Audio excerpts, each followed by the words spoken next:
today we're talking through transitioning from side gig to full-time gig in the business space, and then also kind of the steps for starting and beginning to operate a business, like the structure around what you're going to be doing from a legal and a banking and a marketing aspect.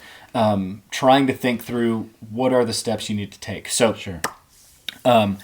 I know what that looks like in my business on a side gig, in the accounting world, or, the online space, or, whatever. It's easy to work at night. It's easy to work in the mornings. But in the blue collar space, it's a lot harder to work at night. 10 o'clock at night showing up to redo somebody's kitchen, is a little bit harder than, doing somebody's accounting. So, well, I would say first that it can be hard, but my experience has been is that most of my clients are pretty flexible. I've had some that are like, I don't want you here past this time, whatever. And I always ask because, especially if you're using subcontractors,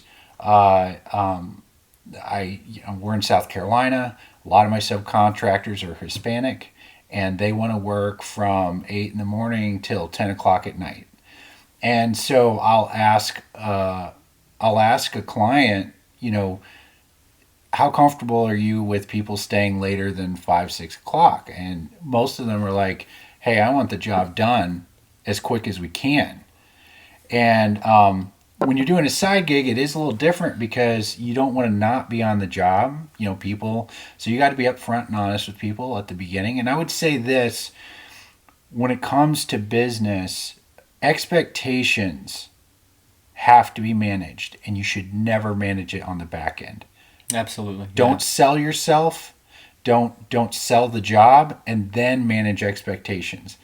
Because this is the difference. This is internal marketing, which we've talked about last week a little bit. Last time,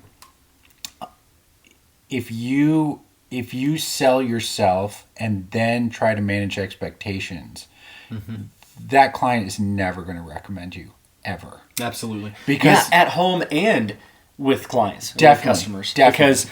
Because that's the other part of it is, depending on what that business is going to depend on what type of time investment that's going to require. Right. And how early on you need to get a team that can be on site when you're not on site, and like the trust the relationship you've got with that team. Right.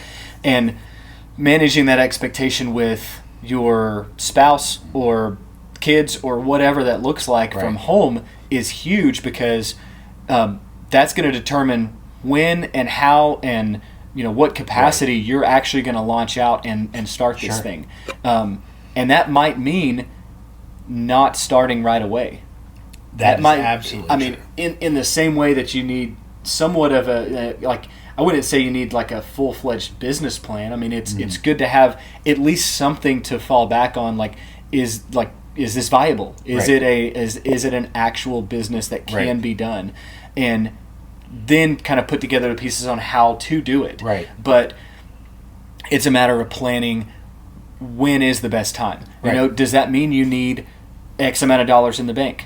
Sometimes it is, because if you have to actually purchase equipment and whatever, does that mean that I need to work myself out of the position that I'm in at the company I'm in into a position that allows more freedom of time? Or is there a part-time option that is going to make up the difference of that front end, lack of work or whatever, so that I have a couple of days to, a week in order to invest in the other one. So when I started my piano tech company, we talked about this last time, to have a side gig and be doing that at the same, working in this guy's shop at the same time, I first filled up my outside hours. I filled up my Saturday. I filled up my evenings. My employer was gracious enough to allow me to start working earlier, so I could get off earlier, so I could add some hours to the back end of my day. And negotiating with an employer is the key to this whole thing. Yeah. You do what you can without starting that negotiation. Then once you find I need more time, you start that negotiation, but you want to remember that he's looking at his bottom line. So Right. you need to look at his bottom line. When For you're sure. going to negotiate, you have to know what's important. And so when you're starting this and you're like, I want to side gig this first, you just mentioned about capital money. I do not encourage debt in business. There are Right, there are especially gonna- during that first period of time. I mean, if you have to go into debt during that first period of Right. time, like that's not a great sign, depending on the industry. I And mean, if obviously, if you're blue doctor's collar, office or dental office Right. or something Right. like that is a completely different Right. scenario. But when we're talking concrete or Sure. remodeling, Yeah. renovations, yeah, all of your assets are depreciating assets. So if you pay with credit, depreciating assets, if your business goes under, you're not going to replace that credit with those assets. right, In other words, you're going to purchase it. You're paying interest on the amount you purchased. The tools or the equipment will never be as valuable as they were when you purchased them. yep. Unless you have outside of a fluke, Well, type yeah, of yeah, yeah. situation, You get the something market, off Marketplace 2020, obviously, Right, right. like had some So weird things happen. Yeah, there's a few exceptions to that, but we're talking like typically this Yeah. is what you're going to run into. Right. And and then if it doesn't work, and you don't make it, you still have the debt. The bank Exactly. doesn't care.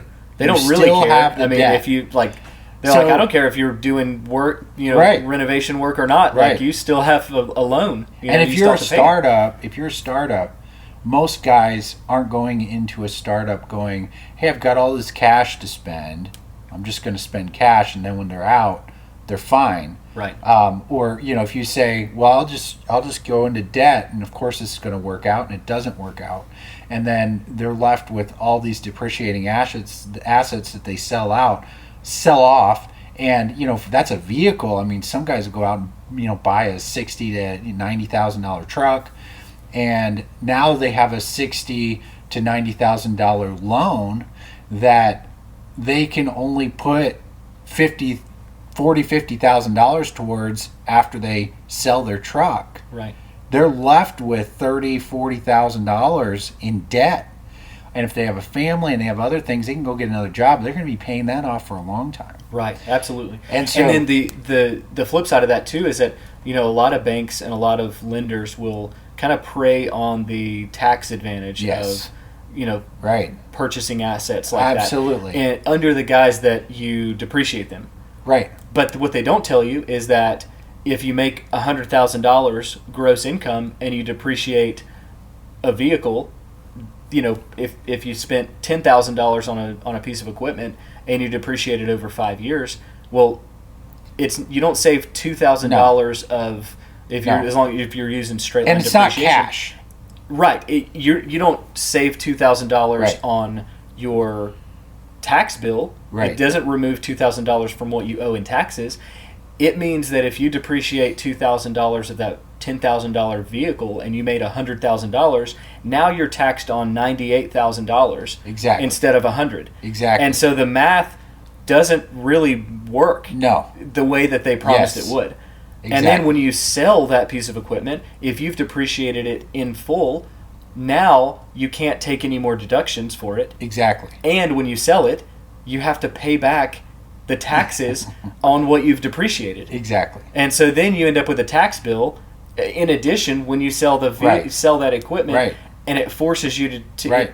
buy more equipment or come up with a different model, But and so for our It's clients, really just putting off the payment. right. Is You're what gonna you're pay doing. it. It's You're going gonna to get pay paid. it. Your tax credit is not cash. Yeah. It's not. All it's doing is it's lowering the amount you're paying in taxes. Right.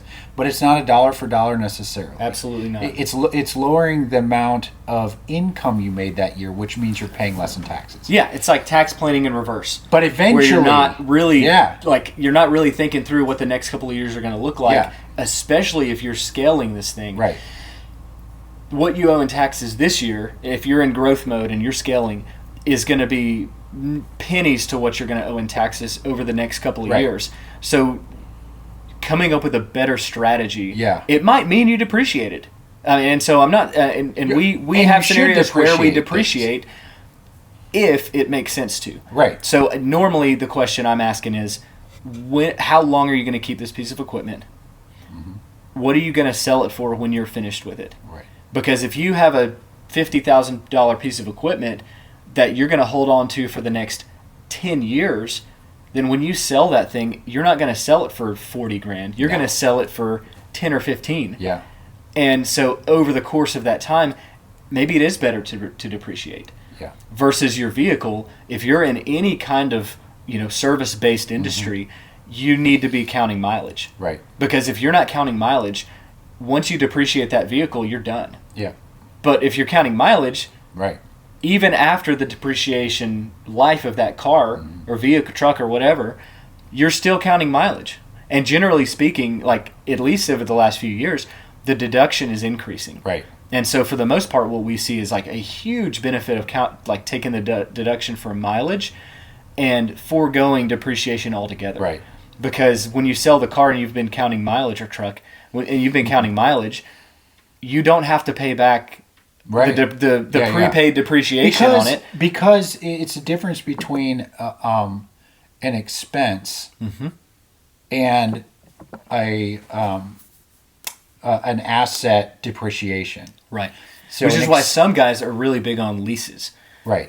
Which I'm half in, half out because you don't own it. It's not an asset. Right. It's just an expense, and normally you are paying more for that than you would anyway. Yeah. And you really don't need, especially starting out, you don't need some fancy, nice. Well, instead of buying a vehicle, you're renting a vehicle essentially, right. And it's not yours. You don't own the vehicle. Yeah. Your payment is not less. Sometimes it's not necessarily more. Right. But your vehicle is certainly not less. So you're just doing the same thing. The other thing I would say with that is that because of mileage restrictions and other things, if you're, let's say, over a 3-year period of time, let's just use a round number, you're paying $10,000,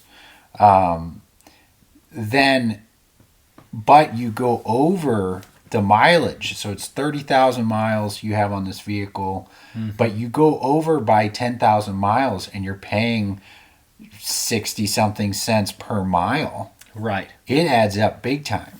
Yeah. And absolutely. so I don't, where I've come to on this is there's a lot of creative ways of doing things. And, people will talk, a lot of people I'll talk to, I'll say, can you rent this equipment? They'll be like, what? I'll be like, yeah, rent it per job. Can you rent a ditch digger that is a $15,000 piece of equipment? Can you rent it? Oh, yeah. How much does it rent for? $300? Okay, $300. That does cut out your bottom line, but guess what? You can get a deposit. Your client will pay for that, pay for materials. Yep. And then all you have to do is do the job and get that second deposit, that second part of your paycheck. That's right. And so that's a deduction, by the way. Right. While you're proving the concept that this is going to be something that I can do long term. Right. So one of the things I tell people is this. You should think more about being creative than trying to conjure up this vision that you've had about this side gig and what it's going to look like and what it's going to be. Yeah. It's okay to have that. That's your goal. But you have to make exceptions along the way and allow yourself to be imperfect getting there.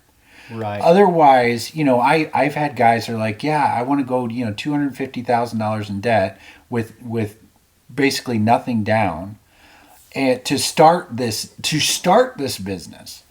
And I'm sitting there thinking, okay, it's not like you have real estate. It's not like if, all hell breaks loose, you can just go and rent the thing out.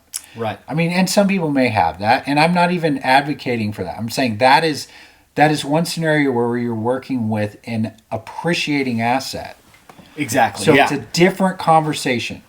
But it's a lot more liquid too. Right. And generally speaking, it's going to gain value over time instead of lose Exactly. value as it's being used. And you can use depreciation along the way and appreciation. It's a two-sided coin, and it's the one exception that I will consider having a conversation about. But even with that, I would say you need to bring lots of capital to the table. You should not be overextending yourself where if you lose, here are the consequences. Right. And so to break this down, just to say, I think debt is a bad idea in general. In blue-collar work, you are working almost entirely with depreciating assets. And those assets will put you in the red if things don't work out.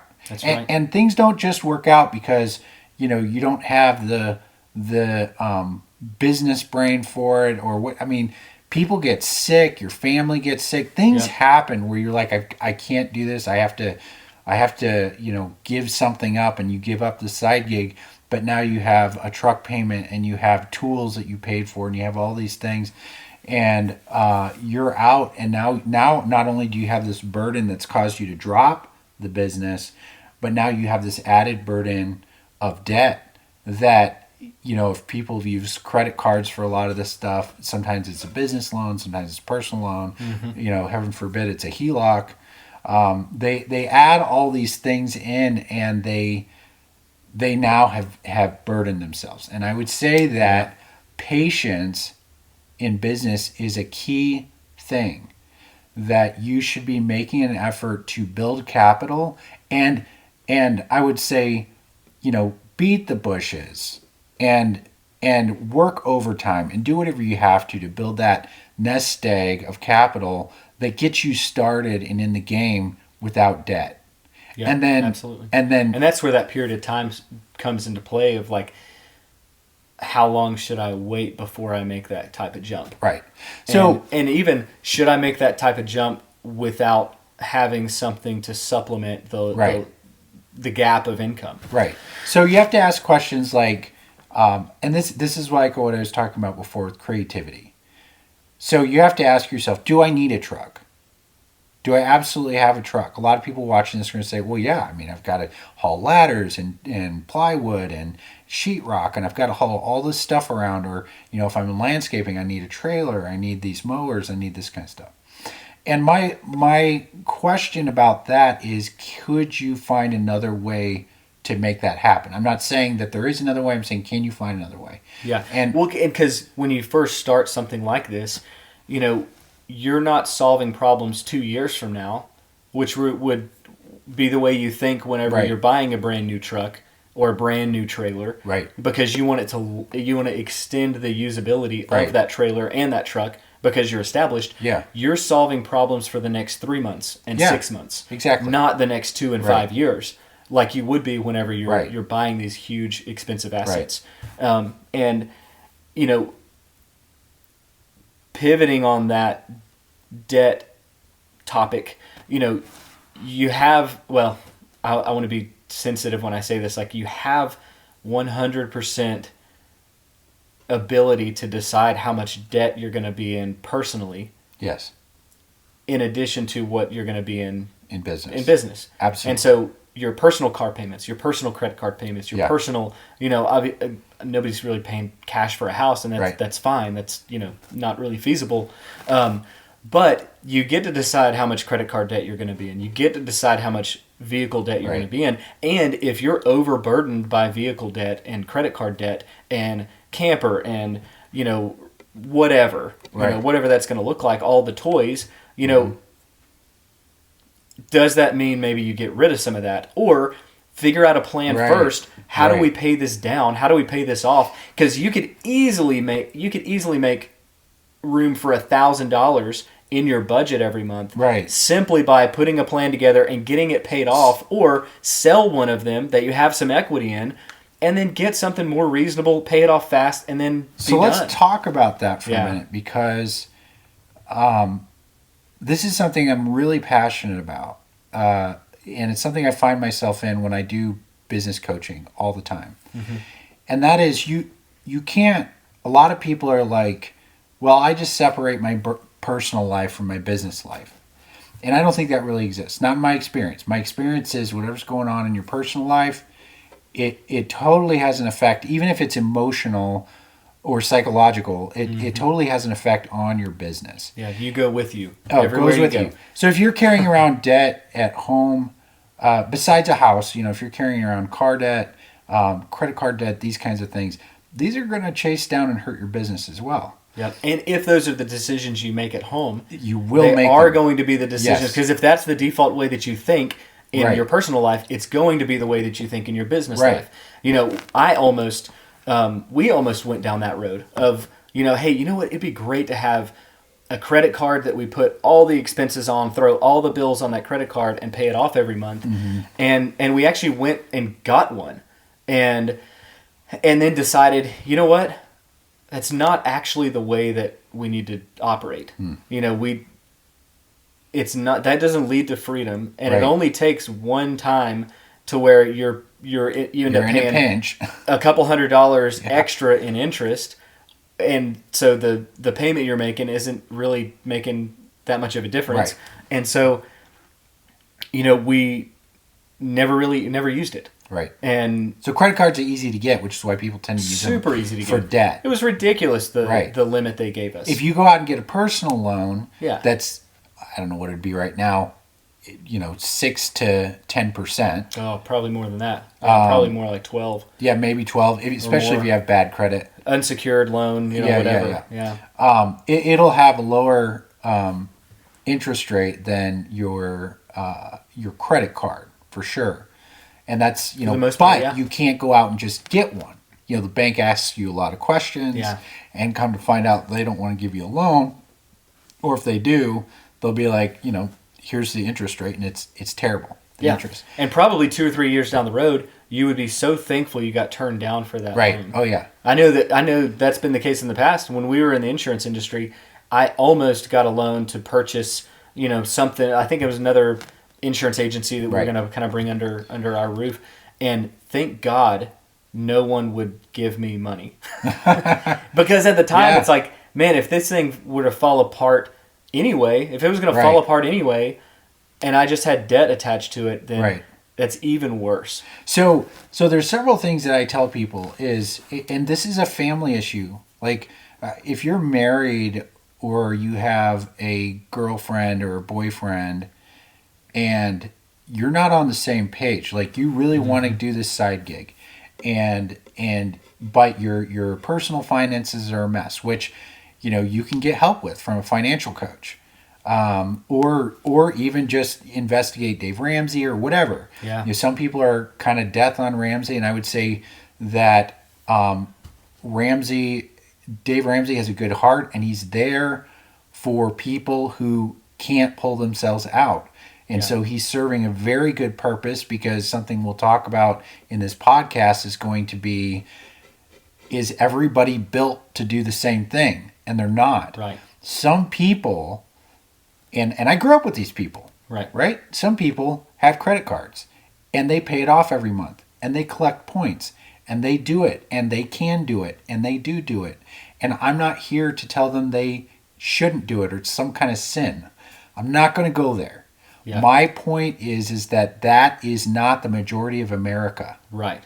Which is why we have such a problem. Yeah, and when somebody like Dave Ramsey gets on the radio and 1 million people are listening to him, and he says something like, if he gives somebody permission to have debt on a credit card and pay it off every month, then 500,000 people are going to hear him say, you can do it too.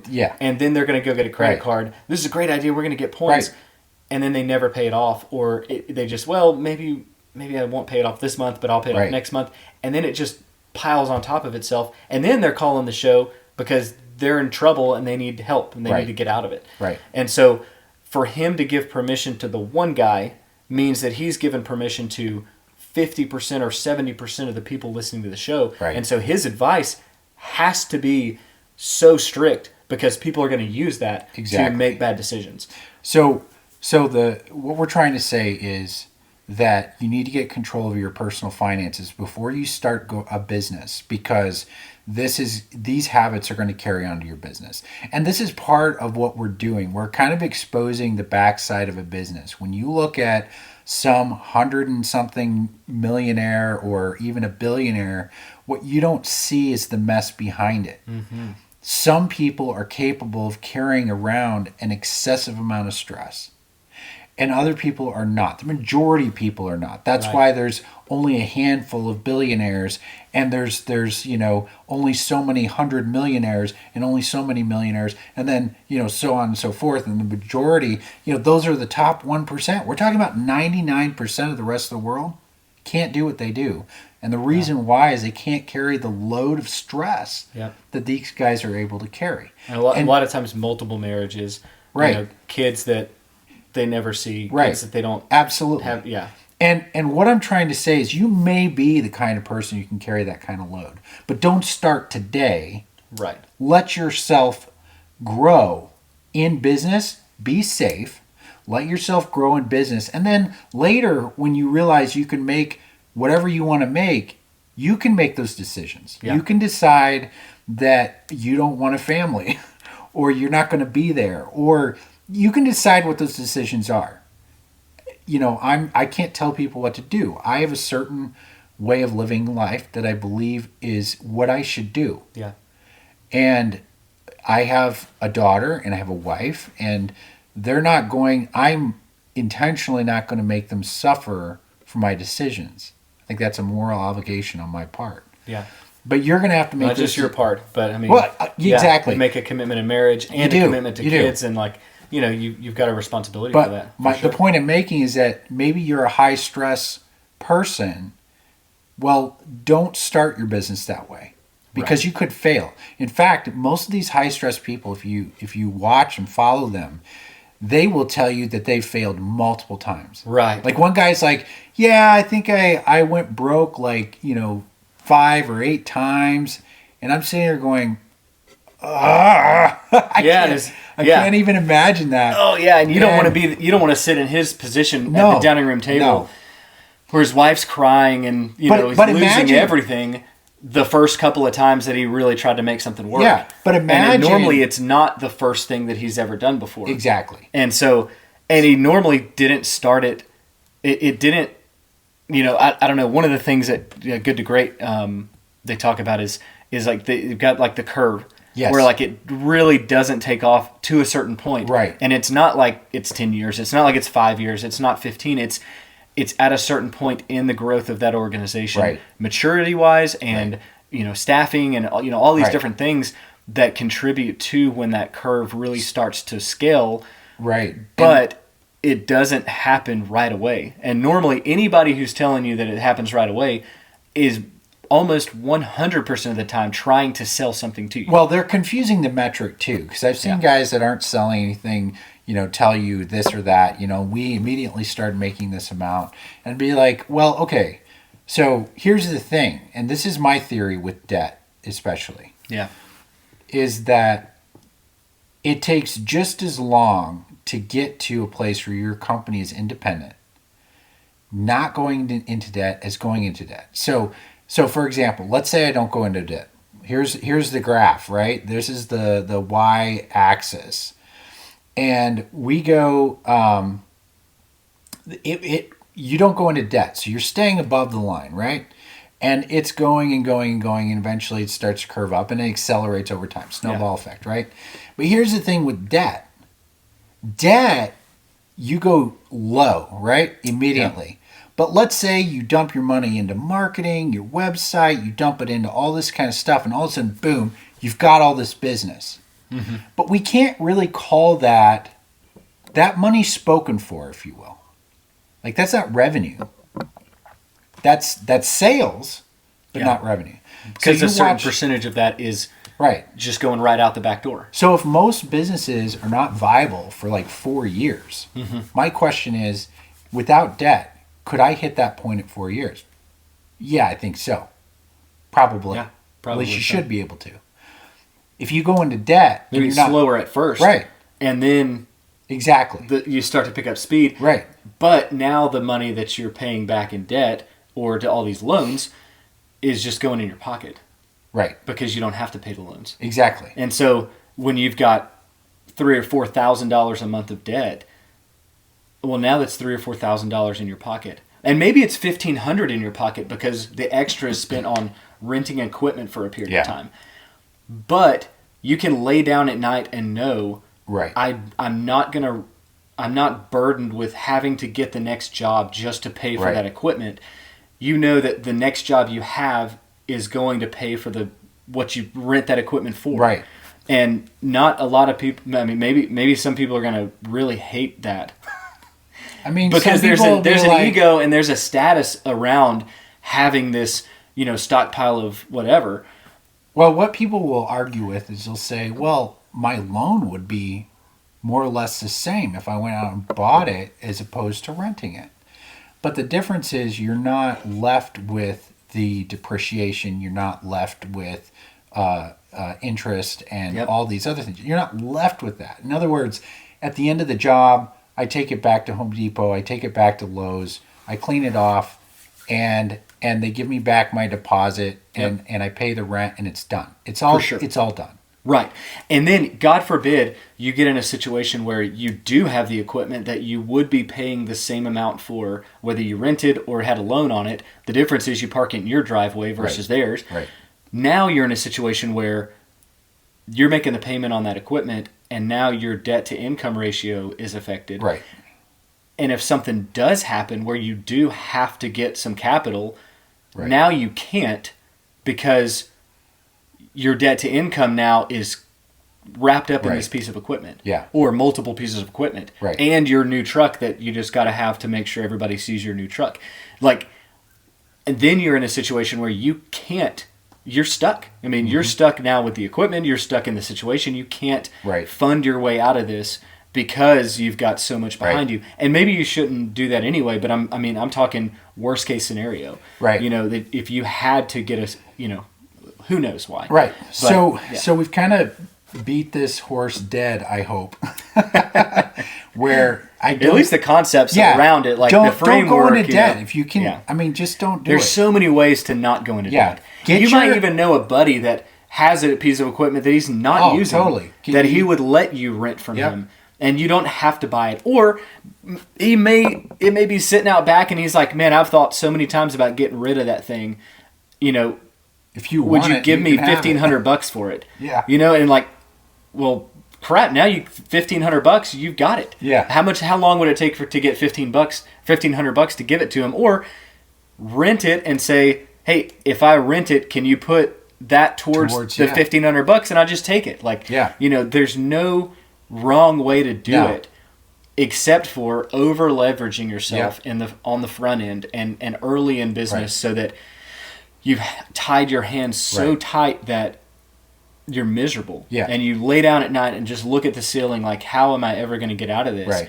And then the business that you wanted so bad, you would do anything just to step back from it a little bit. Yeah. And it's not enjoyable anymore. And it's not something that you love to get up and do. It's something that you get up and have to do because otherwise your life is going to fall apart. That's exactly right. And that's not freedom. No, it's not. That, whether you're scaling 10x or whether you're, just 1.5x, you know what I mean? Like, no matter what end of that spectrum you're on, freedom isn't like building prison walls around yourself. Like I have done so many times in, not necessarily debt, but so many other ways where it's like, we're learning along the way, like, hey, I never want to do that again because I don't sleep good at night. I need to, I have to be able to sleep good. And I have to be able to know that I'm doing the right thing for my family, for clients, for, whatever, all around. And you don't I've got to look at to myself in burnout. the mirror. If you get to burnout, here's the thing. Yeah. If you get to burnout, it's not like you're going to stop working for a week and get some sleep or whatever. It can take a very long time to recover from burnout. Yeah. And so you can kind of work yourself into a state that is extremely unhealthy. You might take a heart attack. I want to go back now. We've talked about debt and not to leverage debt for business. I want to go back to this personal part of this, which is when you're considering to go into a business, you need to get your personal life in order. And that means get yourself on a budget. And if you don't know how to do that, look into Dave Ramsey. Look into a financial. Get the Every Dollar app. Get the Every Dollar app. It's $10 so that you see how much you're. Yeah. You see where everything's going, and you can sit down with your spouse and see it. And don't make this. It can be hard to get your spouse into this, and be gracious, because you guys have spent a good amount of time doing a lot of things wrong if you're at this point. But you're looking also at this idea of a business as being kind of a freedom. We're going to get ourselves past all of this, and it's going to be great. And you have to paint that picture for your spouse. Yeah. It's like, if we follow these steps and we do this, we can save this much.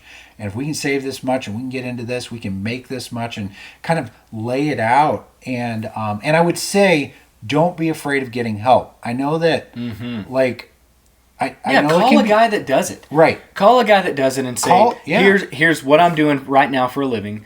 Here's what I want to be doing. And this is a financial coach, not a financial advisor. No, I even mean somebody doing the business that you want to do. Absolutely. Whether it's in your market, maybe it's not in your market. Maybe it's not here in South Carolina, but find a guy in Tennessee. Right. And call him and say, I see what you guys are doing. It looks like you're doing it great. You're down the road. Honor that guy in what where he's gotten his business to. You're not his competition because you're 2 states away. And lay it out. I'm doing this right now. This is what I want to be doing. Mm-hmm. If you were going to be doing this in my position, here's our debt. Here's our income. Here's all of this stuff. If you were starting over today, what would you do? And if you were in my position, what would you do? And but you have take that. Even if you do that, you have to also lay down a few rules for you, because the guy may say, well, I would have leveraged debt, right away. And he may put all these things out there. Well, that's part of that first conversation. Like, here's where I'm at. Here's what I'm making. We're not going to go into debt. That's part of the laying out what you want to do is, these are my values. Yeah. I don't want to get in debt. Yeah. I don't want to. So lay these things out. Work lay them 17 out. hours a day. Yeah. I don't, Lay them out with your family if you have a family. If you don't have a family, you're in the best position you could ever be. Yeah, probably the best position you're gonna be in. Right. Because now you don't have all. You can work 17 hours a day. You can, and you should. At least, and nobody and you should, and nobody's waiting on you to be. So get your personal stop going life out and drinking. Stop going out and part. Stop. Stop doing all that craziness. I was just coaching. Spend the time that you would have spent doing that and recovering the next morning, and read a book. I was just coaching a kid. I say kid. I mean, I think he's. I'm trying to remember how old he was, in his 20s or something. And he wants to start a business, and we were talking. And I was like, "Do you have a girlfriend? Are you married?" He's like, "No." And I was like, "Dude, you're in a perfect situation. Get rid of that debt, save the capital. You're making X dollars. There's no reason why you can't be putting away this amount, a month." And he's doing that, and he's cranking it out. And I'm just like, if you're in that position, you are in the best position you're ever going to be in. Yeah. And you have the opportunity to work as many hours as you need to. Yep. And so... you're going to be marketable for customers too. Absolutely. Because they're going to see... they're going to see the way you operate. Yeah. And then you're going to be really marketable for a wife. Right. Because... oh, totally. Yeah, because for a family. Instead of her having to pick up the pieces that you've broken up over the last 5 or 10 years of your life, as a single guy, now you get to come into this as somebody who's put together and somebody who's actually, seems to be a stable, solid person, and that's going to put you in a totally different place. So let's say you don't have debt and your personal life is in order. You've got some capital saved up. You're ready to kind of kick things off. The first thing you need to do is form an LLC. And the easiest way to do this is, you can even search it on Google. You just search your state and file LLC, and don't click on any website that doesn't have .gov at the end of it. Yeah. And the only place you need to go should be yourstate.gov. and it'll have a direct link to that page, and on that page you're going to get asked what name. You'll see if that name's on file. If it is, you have to come up with a different name, and you'll do that until you come up with a name that's available. Right, and it doesn't have to be the name that you use. You can register an LLC under whatever name you want to, right, and then register a DBA, like a doing business as, right, and then name it something else if you wanted to do that. Yeah. If the LLC's taken, then you might have an opportunity for the DBA. Yeah. You want to be somewhat careful even if with you that. don't want to do that yourself, or know how to, or whatever, start a relationship with an accounting firm. Yeah. Like we've filed documents for establish an S corp. We've filed documents for LLCs. We've filed documents for several different things like that. And there is a cost to it. Yeah. It's generally $110 to the state. Right. And so we kind of just bake that into what we charge. Normally we charge about $250 to do it. But the point is you don't have to pay somebody. Exactly. To do it. It's very easy. It can be done, but you go to do it yourself. Yeah. And I'm not saying you shouldn't hire somebody to do it. Yeah. Point is, we're saying, that's not our bread and butter. I mean, we're not exactly. We're not out here trying to just file LLCs every day. We'll do it. If somebody needs us to. But it can be done otherwise. Yeah. I would be careful too. And here's the other thing: there's you Google it and you'll come up with 20 sponsored sites. Oh my gosh! Yeah. And I file your LLC today.com. I've had people say they paid somebody $250 and they haven't seen an LLC yet. For sure, yeah. And so you have to be really careful. Make sure somebody's local if you're going to use them. Yeah, somebody you can actually get on the phone. Go to like you said, go to an accounting firm. Yeah, talk to them. Because you're going to give them a lot of personal information. Yeah. And you don't want to do that to just the highest bidder on the ads. Yeah. You want to do this with somebody local, somebody who you can actually pick up the phone and call, or do it on the government website so that you know exactly who you're giving that info to. And so along with that, you want to get an EIN, an employer identification number. Yep. Which is basically like your social security number, but for a business. Yep, and it's how you file taxes for that LLC. And the reason why this is really, really important is because you're going to get a bank account, a business account, bank account, and on that bank account, it's either going to have your EIN or your social security number. Yep. Your SSN.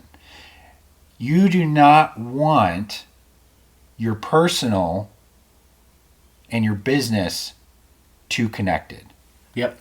Now you explain that. Yeah. So so it's what some would refer to as like the corporate veil. So you don't want to do business out of your personal accounts. Why?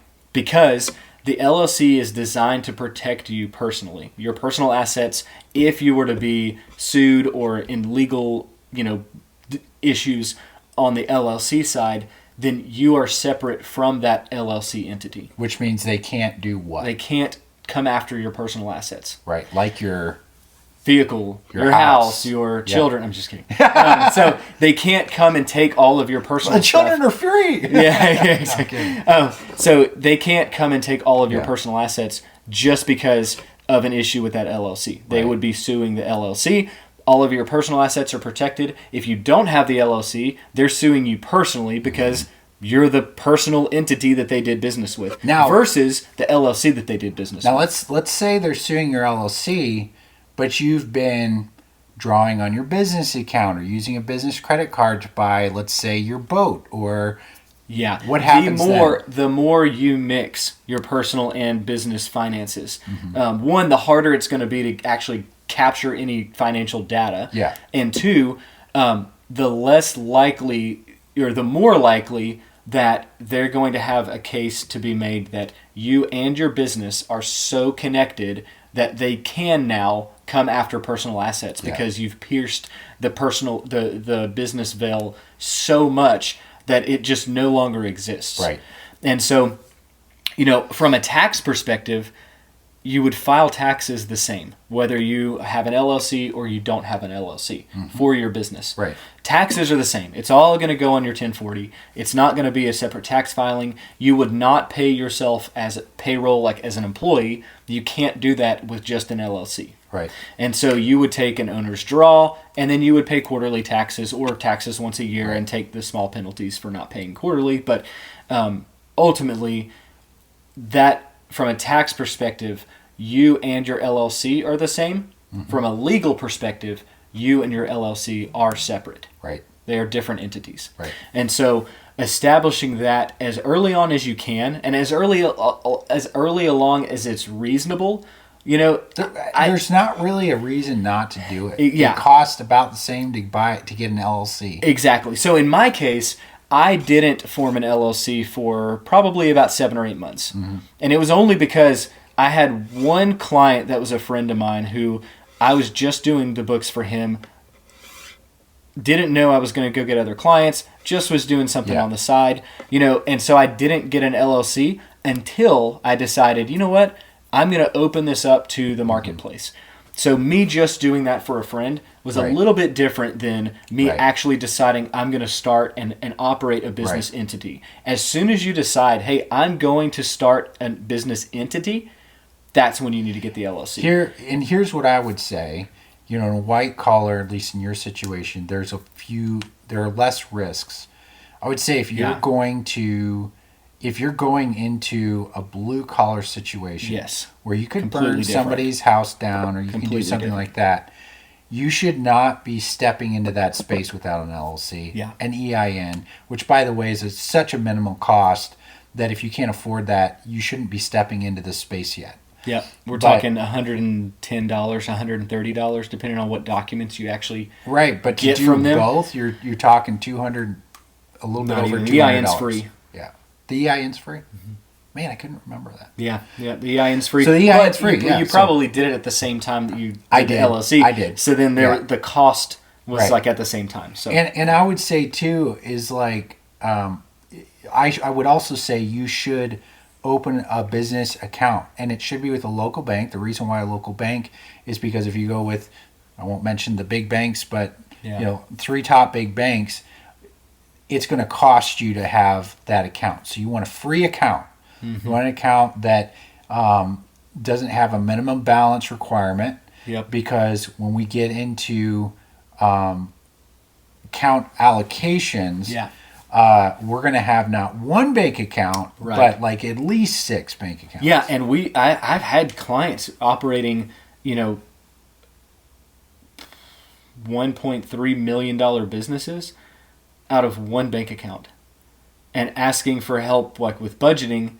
And I'm like, well, first, let's separate some of these accounts because you're just operating under the guise that hopefully you have more in your account at the end of the month than you had at the beginning. And that means you made money. Right. Well, does it though? And in those cases, the danger is that people are looking at their accounts, not at their spreadsheets. Exactly. And And so you have no idea how much you can even take out of this business because you see $1 million there. Right. And you think, well, we're fine. We can make this purchase, but you don't realize that that $1 million is already allocated to something. Right. You just don't know it because you're looking at a bottom line. That's right. And that's of no use to you. Yeah. So following the profit first model that we talked about, having an income account, a cost of goods sold account, a payroll if you're doing a payroll account, and then an operating account, meaning that all of your income comes into the income account. Yeah. If you're bidding a job, you know how much you're going to pay for supplies and subcontractors because you've already done the work on the front end to know what that's going to look like.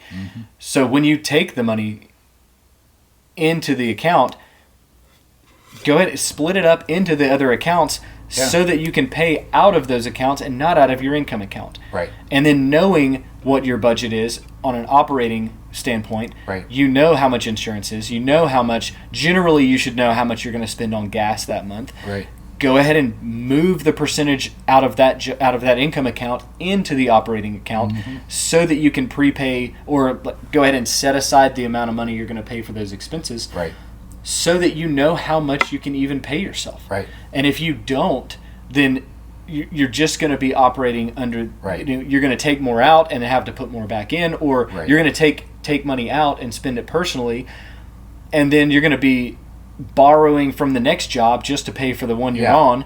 And then you're not going to have enough for the next job because you've borrowed it from the one that Yep. you're doing now. And so then it's going to do is domino over itself, Right. and then lower the likelihood significantly that you're even going to be successful. Right. So there's a couple of things when I encourage people when they're starting a business, is that they get these things set up. Your LLC, get your personal finances in order, get your personal stuff in order, and then set up an LLC, get your EIN, and then when you're ready to actually do a job, make sure you have a bank account. Mm-hmm. And they're going to require you to deposit something in there, obviously, even if it's $100. Yeah, some are 25. Yeah, some is nothing. Yeah, it might be almost nothing. zero. So, and it doesn't matter. You should have something in there anyway. So you put Yeah. some money in there. You get the job. You get the deposit. Keep in mind that most banks, that first deposit's going to be held for like 10 days. And Maybe. most of the time, at Most least of the right now, just with all the fraud that's going on, they're doing that. So Oh, wow. you take that into consideration when you have a start date with a client. But you've got all these things set up now in place. So you're already organized. The other thing I would tell anyone to do is your business may not be crazy. You may not have that much going on. And so you may not need a full-time bookkeeper, which is going to cost you. Yep. But you should, by all means, hire a bookkeeper to set up your books. You can do the allocations. I did this when I opened my piano company. I met with a guy. I don't even remember what I paid him, but it was well worth the money. He showed me the different allocations. He asked me a lot of questions about my business, and he said, just go through and allocate the expenditures at the end of the day, which I did it pretty much every day. It was easy. Didn't have a lot of expenses. Sure. And you allocate them, and at the end of the year, you hire the same guy to do your taxes. Or at least look at it before you file with your CPA or whatever. You need to do that. And Yeah. the reason why I say this is what happens is you'll be like, well, I don't need to do that. I'm not doing a whole lot. It's not a big deal. But then at the end of the year, you're paying some guy $2,500 to figure out your books. Yep. Just to put them in order. Then you're going to pay him to do your taxes. Yep. And it's just like it's a cumulative thing. Yep. So And then you didn't know where you were at through the year. Right. You couldn't have called that guy and said, hey, what are we looking at for taxes right now? Right. Exactly. And they could at least have something Right. to look at to Right. say, here's kind of where we're at. And Yeah. even if you're paying that guy 4 times a year to just give you, good advice Yeah. and help you along the way. Well, and absolutely. we have some clients that simply pay a lower rate to have us consult with them on a monthly basis. There you go. Or simply like, hey, we're on a retainer with you for a lower amount than what we would charge to do the books. And when you have a question, or when you have whatever situation come up, or when we need to sit down and look through your books and like help you figure out what to do with a situation, but you want to do them yourself, Right. or you can't afford to do them, Right. to pay somebody to do them yet, then we're there. So Right. we offer that type of service. We've helped train people, before. I think we worked with a church recently where they don't want to outsource it. They do want somebody internal, which is perfect. Somebody internal who can help do all the stuff with payroll and do whatever. Yeah. Well, they brought us on to help that person learn how to do the books. And we've met 3 or 4 different times now just for that purpose. Right. So hire someone to set up your books for Yeah. you, to show you how to allocate and do the things you need to do. Yeah. Even if you're not going to hire them, pay them monthly for a larger amount Sure. to do their books. You got to prove the concept before Yeah, you you do. before you get somebody versus Exactly. getting somebody and then over leveraging and having Yeah. to go back and having to Yeah. well, I got to cancel this, I got to do that, Right. whatever. But get those books Get set there up. first, and then And it's this better for stuff, everybody. this stuff isn't complicated, and that's what we're trying to help people Yeah. who are starting out. Is that when you start out, these steps are not complicated. Right. Now we're made to think that they're like really complicated, but they're not.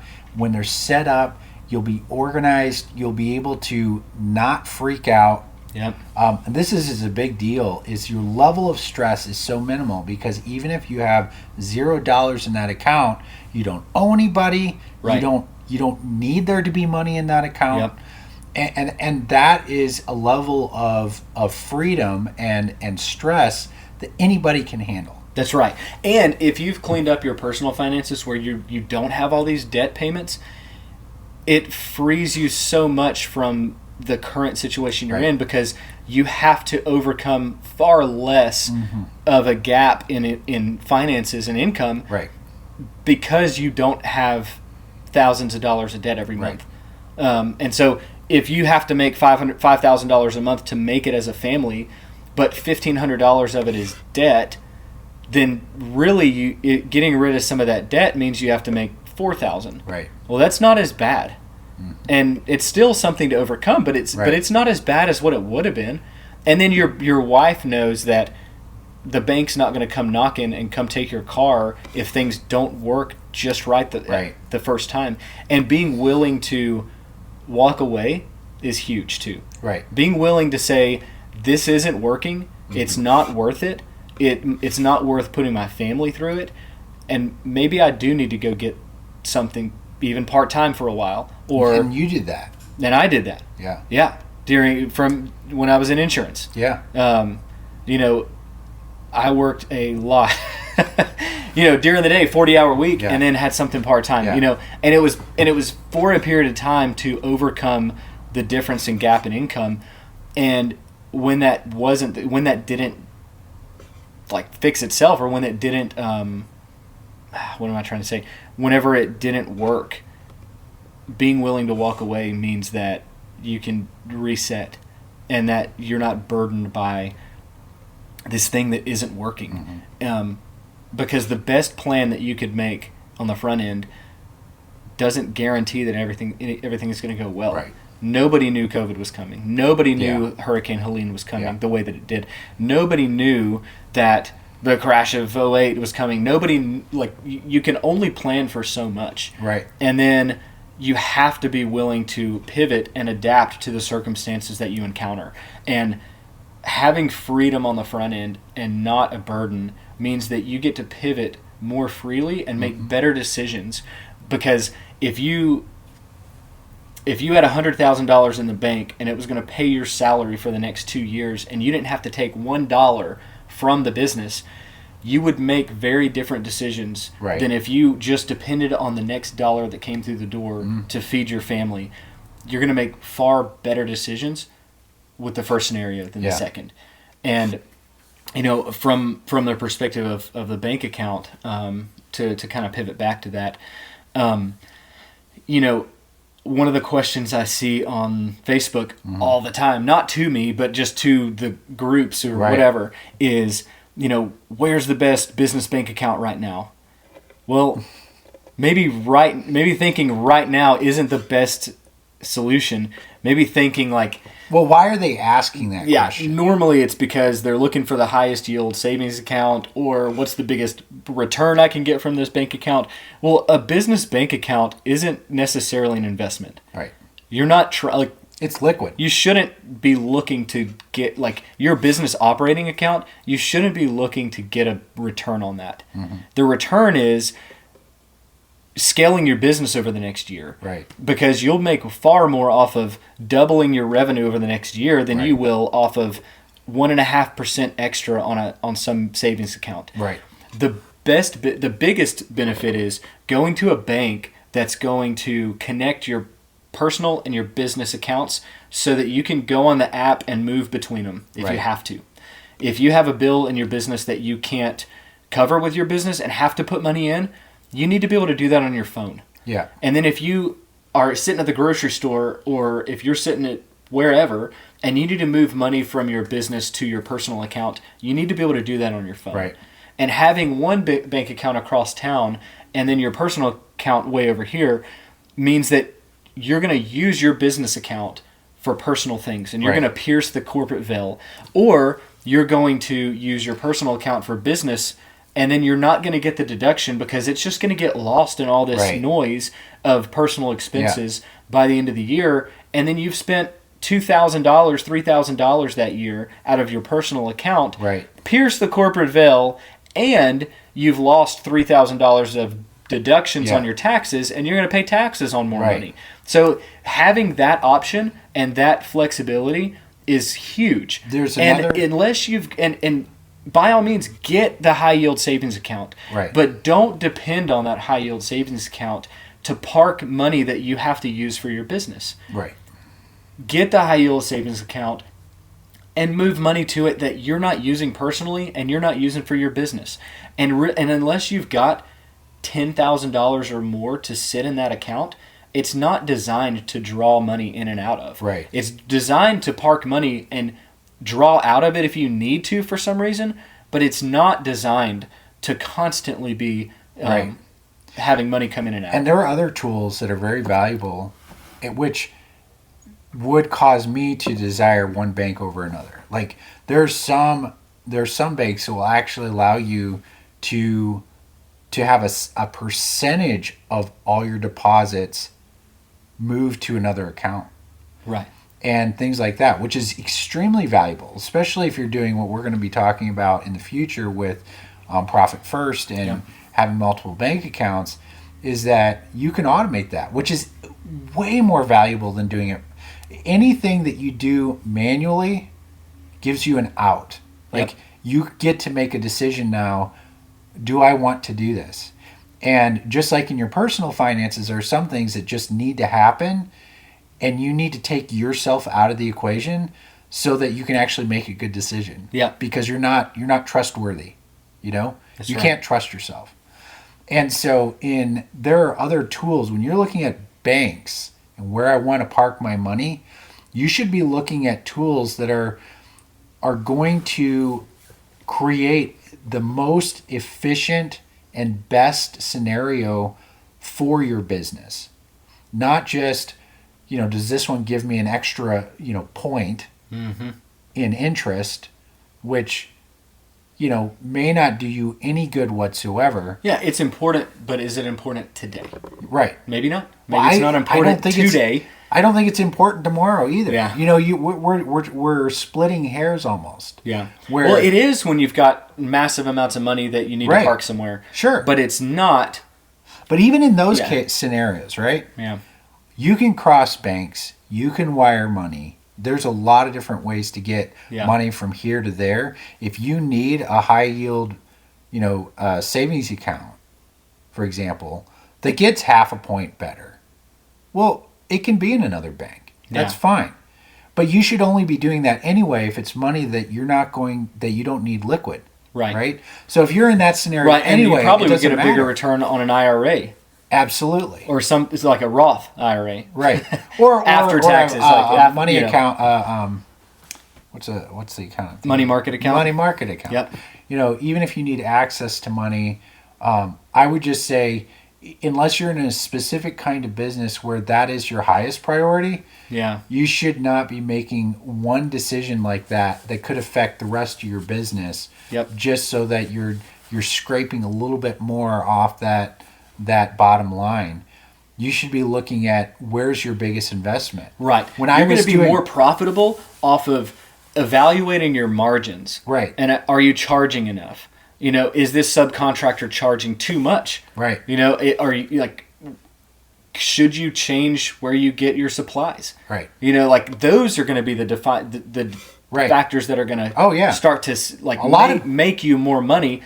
And right. So more than a bank account will. A lot of business coaches, they'll tout that they go into most businesses and they get that company 30% more revenue, bottom line, just by reorganizing the company. It's all internal. Yep. It's not, without here's making how we another get sale. Yeah, not even making another sale. And so with these kinds of things, we have to be asking ourselves a lot more questions and trying to get creative within our business to increase that bottom line, to add to the bottom line. But when we're trying to scrape out, points of a percent, a lot of times we're putting a higher priority on that than the things that are really going to get us, more revenue and make us more money. And then, sales, investing in sales. But, if you're at a point where you're comfortable and you just have masses of money sitting around, fine, find a bank account that gets you, 0.5% more. Yeah. But otherwise, I would say probably 80% of people asking that question are not there. Yeah. And maybe they are, but they could be, but usually if they are, that question's already been answered. Yeah. And then, yeah, exactly. Yeah. You can find it in there. Yeah. And then also, if you're asking that question and you're the kind of person that you're moving it from one account to one bank to another bank for 0.5%, are you going to move it from the bank you just moved it to for another 0.25% or 0.5%? And if that's the way that your mind is thinking, then all the rest of the decisions for your business are going to be those types of decisions as well. Yeah. And sometimes the price is worth the price is worth the ease of doing business. You're almost working too hard. Exactly. Yeah. On something that's really not moving the needle forward. Right. Like one of the things we did was we looked at some other payment processing companies because traditionally I've never charged clients for the payment processing fees. Right. And we still use QuickBooks for invoicing. Yeah. And so the reason we did that was because I needed early on one platform. Yeah. I did not need to have QuickBooks for the accounting, and then this for the payment processing, and then this for my CRM. I needed the ease of doing business was I have one platform where I do the accounting for clients. Yeah. I do the books in there, and I invoice out of there. I do my books in there. I do all of the same things inside of this system. Could I save a couple $100s a month at that time? Maybe. But did I need to? Was it worth it? So full-time job, just keeping up, trying to keep up with everything. What would the result of that have been if I just started adding more platforms, adding more software that wasn't really moving the needle forward? What moved the needle forward was when I did work, I needed it to be easy to do. Mm-hmm. And so now we probably would save some money. Yeah. So it's something that to look at into the future, especially as, one platform like QuickBooks, it's not the it's when the frustrations I already have with them. That's the thing. Might be worth using a different platform. You're not making that decision on one variable, right? And that's exactly in business, especially when you start. You can't afford to be like, well, for example, in my line of business, I could get a program that does all the things, inventory, I can scan a room and it tells me what I need in materials and blah, blah, blah. I could do that. I mean, it's going to cost me over $1,000 a month. Right. So when you're making these decisions, you're like, well, okay, this does make sense. Everything has a cost. If I'm making $20,000 a month or more. But if I'm not, I have to get by. And so that 3% charge from QuickBooks is worth it for the other benefits of using the software. Yep, that's right. When you save money, but then you can't get a payment for a week. Right. Or it doesn't process for a week and a half before you actually get the money in your account. Right. Like that starts to be different. And then having to learn how to set that up, and do they do auto draft? Do they do all these other things? And it's like, well, they kind of don't, and it's kind of more difficult. And so what you find is what looks greener on the other side isn't actually greener. It might just be the way the sun's hitting it. Right. And then you get over there and you're like, this isn't exactly what they promised it would be. Yeah. And that's something that is more advanced. And that's what I tell people is, yes, I get your concern, but you haven't even started yet. Right. And then even in our position, it's like my time is much better spent trying to establish better processes. Right. And better client experience. Right. And developing our team better so that they can do more. Yeah. And so if my team can do more, I would much rather invest my time and energy into my team being better than saving a little bit of, Right. pennies in the Yeah. in the bottom of the barrel over here, and I'm going to get Right. much more of a return Right. on all of the things over here than I am just Right. just So- in this one little So thing. at the beginning, be So- creative. Figure out how Yeah. to do it cheap. Yep. It They're might free be a little invoicing bit- yeah. out there. Collect checks, go get cash, whatever. There might it's be- fine. Exactly. It's not. It's There's nothing totally wrong fine. with that. There are businesses that we do the books for that are making a fraction of what others are, and they take a lot of checks and they take a lot of cash, and the bottom line for the owner of that business is much better off than what I've seen out of some others that are doing all the fancy things. Yeah. And what you see the owner making, it's different. It is Yeah. totally different. And sometimes the guy who's doing things the simple way, doing it the right way, trying to just make sure everything is done right, and is not running after, doesn't have shiny, Right. whatever syndrome, Yeah. where they're just chasing the next fancy, thing or bank account. Yeah. He's not asking those questions. Right. He's not asking, where can I get a 0.5% more on the money Right. sitting in the bank. He's trying to just be better, and he's making a return on that Yeah. instead of just chasing all these other things. Right. So we'll wrap with that. All right. That's good. We got a lot more to talk about on further down the line as far as you're starting a business, but this has been a good, this is a starting point, and we'll talk more about side gig versus full-time gig and how to make that transition maybe next time, and some other things along with that are more detailed. But this is the nuts and bolts of, we're going to start a business. What do we need to get in order? And boom, boom, boom. Then we're set. We're ready to go. Yeah. When we have that capital, we make the leap and we do it. Yep. I've got some folks that I want to bring on that have actually made that jump. Yeah. Several folks that I know that have been there and done that in a couple of different industries. So Yeah. that'll be fun. That'll be good. All Cool. right.